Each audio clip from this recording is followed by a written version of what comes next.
रिश्तों को शर्मसार करने वाली घटना को भोजपुर पुलिस ने पर्दाफाश किया है।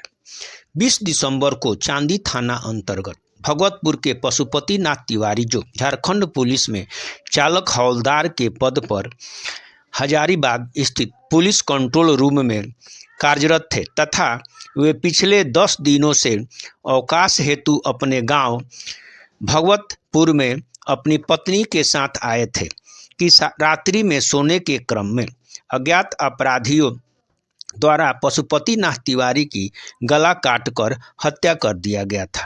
इस संबंध में मृतक की पत्नी मणि देवी के फर्द बयान पर चांदी थाना में मामला दर्ज किया गया। घटना की गंभीरता को देखते हुए पुलिस ने तकनीकी एवं वैज्ञानिक अनुसंधान करते हुए घटना को में संलिप्त 2 व्यक्ति को गिरफ्तार कर लिया गया। मृतक झारखंड पुलिस में तैनात थे, जिनका एक लड़का जिसका नाम विशाल कुमार तिवारी है, जिसको ड्रग लेने की आदत पड़ गई थी, जिसके कारण उनके पिता काफ़ी परेशान रहा करते थे। दोनों बाप बेटे में आपसी सामंजस्य नहीं थी। मृतक अभी फिलहाल में अपने गांव में जमीन भी एग्रीमेंट कराए थे, जिसकी जानकारी अपने बेटे को नहीं दिए थे, जिससे भी वह नाराज था। मृतक जनवरी 2026 में रिटायरमेंट आने वाले थे। उनके लड़के विशाल को लगता था कि नौकरी अवधि में उनके पिताजी की मृत्यु होने पर उनका नौकरी हो जाएगा। इसी सोच के कारण मृतक के बेटा विशाल कुमार तिवारी अपने सहयोगी के साथ मिलकर इस घटना का अंजाम दिया।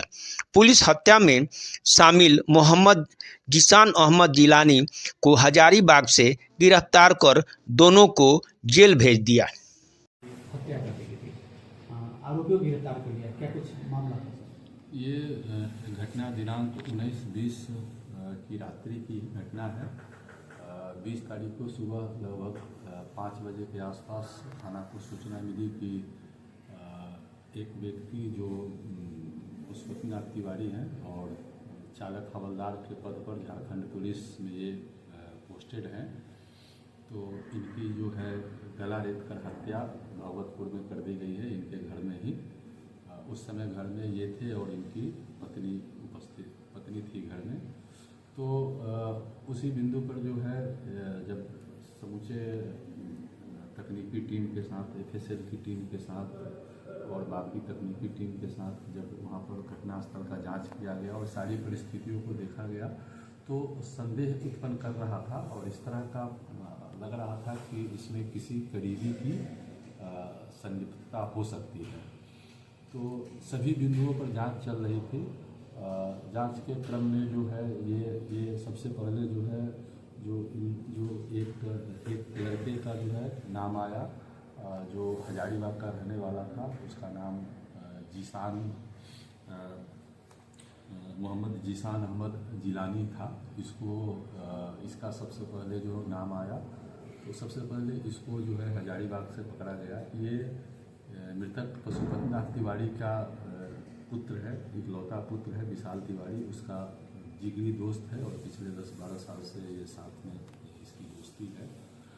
तो सबसे पहले इनकी गिरफ्तारी हजारीबाग से की गई और जब तकनीकी आधार पर जब पूरा विश्लेषण किया गया, तो फिर पता चला कि इसमें जो है इनके पुत्र और जीशान अली दोनों मिलकर अपने पिता की हत्या, चूँकि ये जनवरी 26 में जस्ट 1 महीना बाद ये रिटायर होने वाले थे, तो नौकरी के लिए और रिटायरमेंट के पैसे के लिए पूरे हत्या की साजिश रची गई थी। कितना मुश्किल था सर वहाँ तक पहुँचना? हजारीबाग से निर्दोष के आधार पर पुलिस को सफलता मिली। ये शुरू में तो काफ़ी घटनास्थल पर जाने के बाद और मृतक को देखने के बाद वो दिल दहलाने वाली घटना थी। जिस तरह से गला रेता गया था, विश्वास नहीं हो रहा था कि कोई अपना आदमी भी इस तरह की घटना कर सकता है। लेकिन जब लोगों से बातचीत की गई और जब सभी स्थितियों को देखा गया, उनके घटना के क्रम में गला रेतने के साथ साथ उनके अंगूठे का निशान, अंगूठे को भी काटा गया था, अंगूठा और दूसरी दाहिना अंगुली को भी काटा गया था, जिससे ये भी शक हो रहा था कि ये एक जमीन की 2 बीघा 4 कट्ठा जमीन की ये रजिस्ट्री कराए थे और उस रजिस्ट्री से जो ये रिटायरमेंट के बाद का जो सारा पैसा था वो उससे गांव में ज़मीन खरीदने वाले थे। तो उससे भी हम लोग कोऑर्डिनेट कर रहे थे कि इससे किसको नफ़ा और नुकसान हो रहा था। जब सभी चीज़ों को जोड़कर देखा गया और अनुसंधान के क्रम में पाया गया, जिसमें पुलिस अधीक्षक महोदय का लगातार उसमें निर्देश मिलता रहा और पाया गया कि इस जो है इसमें बहुत नज़दीकी लोगों का संबंध है इस घटना से। और जब इसमें जो एक अभियुक्त की गिरफ्तारी, चूँकि हम लोग सीधे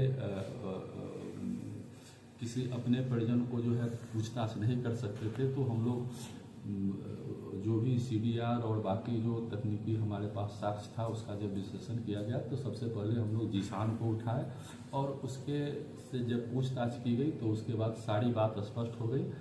उसके बाद विशाल को अरेस्ट किया गया, फिर विशाल के परिवार से, विशाल की पत्नी से भी पूछताछ किया गया, तो उन लोगों के द्वारा भी इस बात को एक्सेप्ट किया गया कि ये लोग पिछले कुछ महीनों से हत्या की साजिश रच रहे थे। यहाँ तक कि विशाल की पत्नी का कहना है कि वो उसको जब इसकी जानकारी हुई कि इसके पति, चूँकि इसके पति जो है वो ड्रग्स भी लेते हैं, ब्राउन शुगर के आदी हैं, तो जब इसकी बात इसकी पत्नी को पता चली तो इसकी पत्नी 2-3 बार जो है अपने ससुर को, मृतक पशुपतिनाथ तिवारी को आगाह भी की थी कि पापा आप थोड़ा सतर्क रहिएगा, लेकिन ये इस बात को इग्नोर कर दिए, बोले कि ठीक है तुम चुप रहो, हम देख लेंगे। और लोगों को इसमें पत्नी की संलिप्तता के बिंदु पर अभी